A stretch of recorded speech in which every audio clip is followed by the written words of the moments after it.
Hey, so today I wanted to talk to you about this theory I came up with in my own brain, whatever. And I'm not saying it's right or wrong or anything like that. It was just my own theory my brain came up with while I was scrolling. I don't know if it's Facebook, Threads, or wherever. I'm a crafter. That's what this channel is about. And so I scroll all the crafter type stuff. I was reading about how like people don't value handmade, like they should, or like handmade crafters believe they should, and it is true. But I have a theory as to why. Again, it's my own theory. I'm not saying it's correct, but I just wanted to discuss it. And you can put in the comments if you think I'm correct or partially correct, and it probably is partially correct. But here is my theory. Okay, not going to beat around the bush or anything about it, but my theory is that people don't value handmade because they see it as it can be made. Like if you're there at a market with all your stuff that you have made, and people know you have made it. So because you have made it, you've proven that a person can make it. Whereas if you go to a store, big box store or wherever, and they have a bunch of all these things there, they have like this little guy I have here with me, right? Like they make these by the millions or thousands or whatever, right? So you go to a store and you see that, people for some reason they'll think nobody could make something like this, even though crocheters crochet all kinds of cute little things like that all the time. But they're going to put more value on this for a few reasons. Number one, it's machine made. So because it's machine made, people weren't thinking in their heads that they could hand make something like that. Number two, it's probably branded. Yeah. For some reason, people like value brands. You and me as makers, especially like if you're a small maker, like I am a very small maker, we're not branded. Even if we do have a brand, people don't know it. People don't remember it. If they bought something from me and one of their friends said, "Oh, where did you get that? What is that?" They couldn't say it's from this lady calls herself Red Shop Crafts, and somebody go, "Oh yeah, I've seen them at blah blah blah." They couldn't say that. They would be like, "Oh." So what they would say is, "Oh, I got it on Etsy, or I got it at a craft fair." That's all well and good, but it's not as cool to the regular consumer as, "Oh yeah, this is a genuine Stanley, blah blah blah blah blah," whatever the heck it is. Like, when you talk about a Stanley, it's people will know you spent like $50 for it, and that is status to them. I can pay $50 for this stupid metal cup, right? If they say it's from a craft fair, well, the other person can't possibly be jealous about the money they spent on it because they wouldn't know what it was. And the other thing is, they'd be like, you spent $50 on something that you could make, whether they could make it or not. They think because somebody else made it that they could also make it. Therefore, there is no value there to them. There is a great deal of value. I can make a hamburger. I would rather pay somebody else to make me a hamburger. All right? There is value in being able to make a hamburger. Because why? I don't want to. Okay? Just like I make little wooden snowmen. Somebody else can make little wooden snowmen, but somebody buys them. Why? Because they don't want to make little wooden snowmen. They would rather go make a hamburger. So there is value in little wooden snowmen too. Nope, I'm going to go off on a tangent that way. They just don't see the value if it was handmade. They think because they could do it, I could do it. They think in a factory, I don't know what they think goes on in a factory. All kinds of things they couldn't do. And in some cases, yes. Like, did you ever see those videos where they print the print on the bowls? They're really cool to watch. They got this thing with all it goes into the ink, and then it goes into the bowl. And for some reason, it comes out perfect almost every time. At least on the video it does. I'm sure it doesn't every time. But, like, so when you see that, well, no, I can't do that. You can't do that, and I definitely can't do that 500 times a minute like those machines can. And that's what the consumers are seeing. They also can't do that 500 times a minute. Therefore, that is, in their mind, more valuable than what a hand maker is doing. Again, I don't know. Well, it's because they could see. Here, I have a thing here. He's not finished. So I'm going to the store to try and size up something for his scarf. But anyway, they can see what this is. They can see how it was made in a way, like in their brain.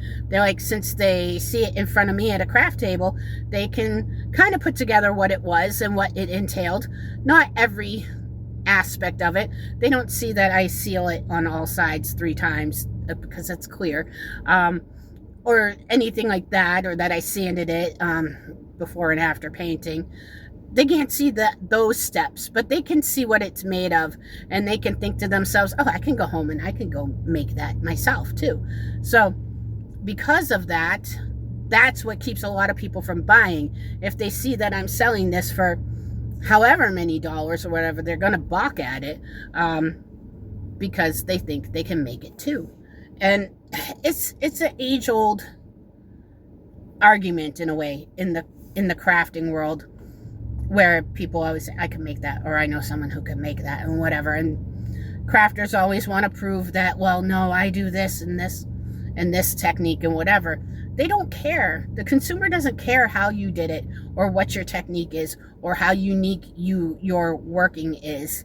They just care that they see what it is, they put it together in their heads, or at least that they think they do, and then they go home and, well, we know they never make it, or they want to, or they, but that's the reason why they don't value it, is because they think they can do it too. Whether they can or not is irrelevant to why they do or don't value it. Is like I said, but if they see something that they think that they can make themselves, the value of it just goes down. Okay, so that's my theory. How do we change that? I don't know. I don't know that we ever will. There are people out there that do value this. I have a neighbor who, she's very good at sewing and whatever, and she would probably be good at whatever she tried, but she doesn't try. She just sticks to her sewing, but she loves handmade home decor. She is the perfect craft fair goer, because she goes to the craft fairs all the time, totally with the intent of buying things for her home. And she does, and they're so cool. And I'll be like, oh, where'd you get that? Where'd you get that? And she tells me, this craft fair or that craft fair, what have you. And it's like, that's cool. And I'm like, couldn't you make that? And her answer is, yeah, but it was already made, so I bought it. And I was like, that's really awesome. They are out there, people who do value it, but they are few and far between. And it's sad, but it's true. Anyway, that was my theory, that they're just not valuing it because it's not in a store, and they can't, what is it? They can't like act all holy polloi about owning this thing. If I put a tag on this that said, what is it good? I don't even, that's so bad. I make little decorations. I don't even know what's a good. What if I put a tag on it that said Crate and Barrel, right? Okay, and I charge like $25 for one of these. People who go to Crate and Barrel will be like, oh my God, look at that, that's only 25 bucks. But no, I put on it, made by Amy, $2, and they go, I could make that, and they wouldn't want to pay the $2. But you put a name brand on it, and they'd be like, they buy it all day long. It stinks. I will never be a household name. I'm fine with that. I don't care. I do these things to make me happy. And when somebody else is happy seeing it and buying it from me, that makes me happy again. So I get my happiness from creating it, and I get my happiness again from selling it. And I even get happiness by people who don't sell it but go, that's really cute. That makes me happy too. So for me, I've already been paid. I've been happied 3-4 times with one thing. So that's fine. And I wish that other people who craft like this to sell would also just be happy with the creation process and when they do sell. I know we could talk about it in another video, people who are trying to sell to make a living. Then it can be frustrating and not happy, because crafting to sell to make a living, that's tough. I don't have any secrets for that, because guess what? I make almost zero from my crafting. I'm hoping to build that up, but I'm still working at my job. I have no plans on leaving my job or building this up to be, woo, Amy's empire of craft stuff. But it makes me happy, and it makes you happy. And you know, if people don't want to value it, that's on them. They can go to the big box stores and pay the bigger prices for it if they want to. Just try not to get too down about it. Again, that's my theory, and I'm sticking to it. Okay. All right. You guys go out. Have a great day. Let me know what you think of my theory.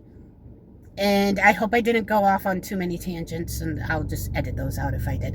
All right. If you want to hear more of my little theories and little chats and whatever, because I do plan to have more, especially since I'm like kind of down and out right now for a few months, just recovering from surgery, nothing bad. Then by all means, hit the subscribe button. And you know what, I try to post consistently, but it doesn't work out. It's just, right now I'm on a bi-weekly schedule, but hit the subscribe button and you'll see more of me, or just hit the like and the algorithm might feed you more of me. All right. I'll see you guys soon. Have a good day. Happy crafting.